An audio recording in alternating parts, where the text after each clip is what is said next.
Hi guys, and welcome to another episode of Ask GMBN Tech. This week is something of a special. We've got a lot of questions recently about mix matching drivetrains, so we thought we would tackle the problem straight on. There's a lot of information on the internet, what can be trusted, what can't, what works, what doesn't. Well, I'm going to answer these questions and hopefully, talking from my own experience, shed some light on the issue for you. Now, if you've got a question, be it drivetrain related or otherwise, get in the comments using the hashtag AskGMBNTech and hopefully we can feature it on the show. Okay, so the first question this week is from Adam, and he says, "Hi, I'm looking to swap out my SRAM GX downhill 7-speed group set for a Shimano Z group set on my downhill bike. I know that the Shimano Z group set is 10-speed, but I've seen some people do some custom setups with less.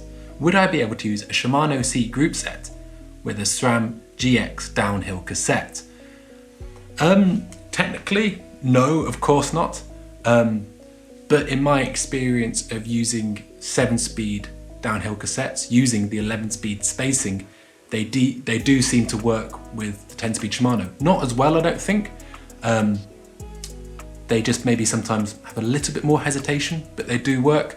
It depends. If you're kind of, just cruising bike park laps, then it's probably going to be fine. But the team I used to work for used to use the E13 cassettes, and sometimes we would run Shimano drivetrains. And sometimes the riders used to notice it when they were gating really hard. I'm not so sure. Yes, it does work. Is it optimized? No, that's the simple answer. But that is the answer. And on to the next question, which is from Jeff. And he says, they have been using a Shimano XT rapid fire shifter for a while now, and they have been loving it. Good news. They wanted to upgrade to a SRAM one, but they don't want to lose the rapid fire shifter. Can I use a Shimano XT M8 12 speed to a SRAM X01 or XX1? 12 speed. So you want to put a Shimano 12-speed shifter on a SRAM rear mech. Listen, there are going to be some people that say, yes, it can be done. You'll see videos of people, shifting in a stand. Oh, it works, it's perfect. I think how a bike behaves under high amounts of load is drastically different to how it behaves under no load. Now, what does that mean? Well, it means that, so you ride around the car park, yeah, it works. You ride up a gentle climb, yeah, it works. But the times you don't want the bike to fail or slip is when you're doing high load, because that's when your body's really, moving, and that's when, if something did go wrong, and it's when it would be quite painful. So some people claim that it does, and it's no problem. I find myself being skeptical, if I'm honest with you. It's not something I would do for my bike. I think that the 12-speed cassette spacing is fine. Going from Shimano 12-speed to SRAM, I've seen that work quite happily. And I think if I wanted to use a rapid fire, but maybe wanted to kind of do it the most efficient way, it'd be go like, XT or whatever on a 12-speed SRAM cassette. I know that's not the answer you want, but it's my opinion for whatever it's worth. Yeah, so sorry about that. But we'll on to the next question, which is from Jackson. And they say they have a Shimano Di2 derailleur, very nice, with a 42 tooth cassette. They're wondering if they could put a larger 46 tooth or even a 50 tooth cassette on with the derailleur they have. When Shimano 11-speed first came out, they were kind of all released around that 1142 range. It was only a year later, and it felt almost reactionary to Eagle that they went up to a 46 tooth at the back. I think, in my experience, that 46 tooth is right on the limit of what that stock derailleur can do, because as you go into a larger amount of teeth, a bigger cog at the back, you're demanding a lot more B tension. So that means how far that jockey wheel sits away from the cassette. So as you ramp it up, you might be getting, a perfectly decent shift into that 46 tooth and back down again. But what you're going to be compromising due to the path the derailleur takes is the shift on the smaller sprockets. So I think the 46 tooth works fine. I think 50 tooth is the bridge too far, in my opinion. Yeah, 46 tooth is still a bloody small gear, you know, it's really, really low. It's, I think you'll be okay, but that's yet again my 2 cents. If you guys have done any hacks or maybe fitted any aftermarket derailleur kits, get in the comments below, let us know how you've got on. But yeah, that's my opinion anyway. And on to the next question, which is from CORINDI. Let's go with CORINDI. And they say, how often should you change your cassette and chainring? Also, how can I tell when they need changing? This is a good question. My gears slip every so often, but just a small adjustment usually works fine for a while, and they put a new chain on it. Okay, so as your drivetrain wears, it will wear at the same rate. Now, as it stands, we don't have a particularly accurate way of measuring the wear on the teeth of the cassette or the chainrings. Some people feel they can do it by eyesight, but I'm always a little bit dubious. The way we measure it is by measuring the chain and how much that chain is worn. So we measure it in percent. So if it's 0.5% worn, then it's kind of getting to the time where you want to replace it. If it's 0.75% worn, then if you change it now, you will still be able to get adequate drive on your cogs using a new chain. If it's over 0.75, you're probably gonna get things slipping. Now this is something as a mechanic you get asked a lot. My drivetrain's worn, I put a new chain on and I make some small adjustments and it always works well. And it sounds like it's something going on with the cable tension, but what it often is that you have a gear that you use more often for climbing and stuff, which gets worn quicker. So you're driving along and you're slipping and it's not going very good, and you get to the top of the hill, and then you're riding along when it's lower torque, maybe higher cadence, and you go into the larger gears, and then it's shifting well. Oh, I made a small adjustment and it works fine. But I think it's actually just coincidence. And what you might find is that most of your gears work most of the time perfectly adequately whilst fitting a new chain onto a worn system. But it might just be one gear. It might be your highest gear, it might be in the middle of the block, but it's that gear that is worn, and it's that gear that will be the source of unpredictable and inaccurate shifting. So, if your gear is slipping, look through the cassette, and that's when, you know, I was saying about eyesight, that is when you can often see a visible difference. It's hard to pin it down looking through a whole cassette, but what you can sometimes see, especially on cassettes that use a softer material, just how worn one cog is compared to the other. So that's a good thing to look for. But yeah, your chain tool is the best way to measure the overall wear of a system. So I hope that answers your question, although it was a long walk for a short drink. But anyhow, next question is from OLLIE, and they say, what is a better group set, SRAM NX or GX?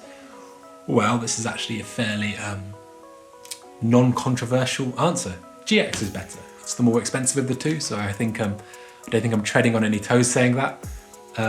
What do you get when you spend more money? You get something that is a little bit lighter and often a little bit more kind of hard wearing. Sometimes more entry-level group sets shift really well when they're new. The issue is when they get worn a bit, they start to develop small amounts of play in the derailleur. Now that doesn't sound like much, and largely it isn't, but what that means is the chassis of the derailleur can twist and flex more as you're shifting, which suddenly gives a compromised shift, an inconsistent shift. So that's kind of, I think, when you spend more money, for me, that's the place I really notice the quality. I'm not that fussed on weight.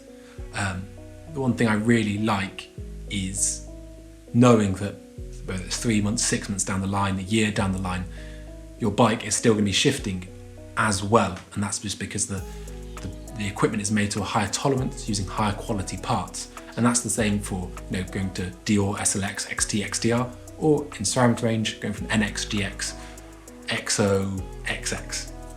But yeah. Okay, so next question is from MACKENZIE, and they ask, so I bought a Shimano Z derailleur and I'm currently using a SRAM X5 setup. Would that shifter work with Z, or do I need to nab my brother's shifter? Well, to keep sibling harmony, I might have a solution. Years ago when Shimano brought out the clutch system, it was a game changer, it was huge. But a lot of people at that time had 9-speed systems. And so there was this question going around, how can I use a clutch derailleur on a 9-speed system? And the hack was that a Shimano Z rear derailleur had the same pull ratio as a 9-speed SRAM system. How much truth is in this? I'm not that sure. It probably comes back to what I was saying earlier on, where some person on the internet says it works really well. How well it works for you is different, but apparently they do have the same pull ratio. I'd give it a go. All the best, and if that doesn't work, then yes, steal your brother's shifter. It's the only logical step. Basically forcing your hand. Yeah, I'd give it a go, but like I said, it depends what you're using the bike for. If you are, putting some serious power through it, underload and shifting, yeah, it's dicing with death a bit.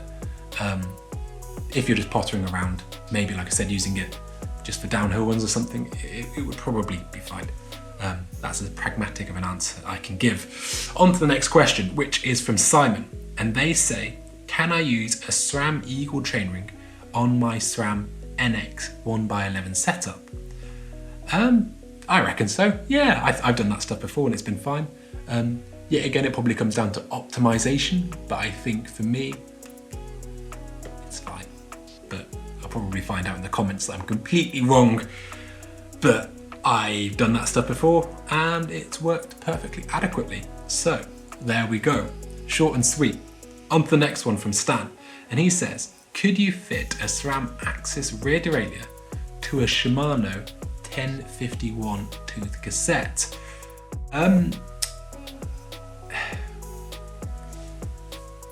Yes, I'm gonna say yes, but it comes back to what I was saying. So, well, let's look at the SRAM AXS system. It's meant to go up to a 50 tooth. I'm sure you could probably, half a turn of bead tension, I'm sure it would probably happily clear a 51 tooth. But it just seems, a strange place, when you've got that, no holds barred SRAM AXS system, which is unapologetically expensive and kind of, premium setup, to start thinking about compromising that with a, potentially not so happily mated together system. Like I said, the 12-speed crossover does seem to be fine. I'm sure it'll be fine, but I'm sure at the same time, if you spoke to the engineers at SRAM, they would say, come on now, we made this to be perfect. You should treat it in such a way. Although I know it can be difficult with free hub bodies and stuff, it is a bit more complicated nowadays. What am I gonna say? I'm gonna say of all the weird bodges we've talked about today, that's probably the one that I deem least potentially disastrous. I think it'd be fine because the spacing is something, you can rely on. When it's a SRAM shifter and mech running on a Shimano 12-speed cassette, that actually doesn't worry me so much. The issue is when you talk about, just chopping and changing, yeah, it's got 12 speed on it, so anything can work. That stuff makes me a little bit more nervous. But yeah, I think it'll be okay. Yeah, why not? Treat yourself. So that is another week's Ask GMBN Tech all wrapped up. And I hope we've, answered some questions there about mix matching drivetrains as a bit of a special. Now guys, if you've got your own question, maybe about something different, maybe not about how to not have to buy new drivetrain equipment because you want to mix match, then get in the comments using the hashtag AskGMBNTech. But then again, if you've got more questions like that, I think that was good fun getting in. I will do my best to hopefully help you distinguish between internet rumour and what is actually sensible. So get in the comments, guys. Now, do you guys mix and match? Have I got it all wrong? Am I overly sensitive? It's been an accusation level before. As always, guys, don't forget to like and subscribe, and we'll see you next time.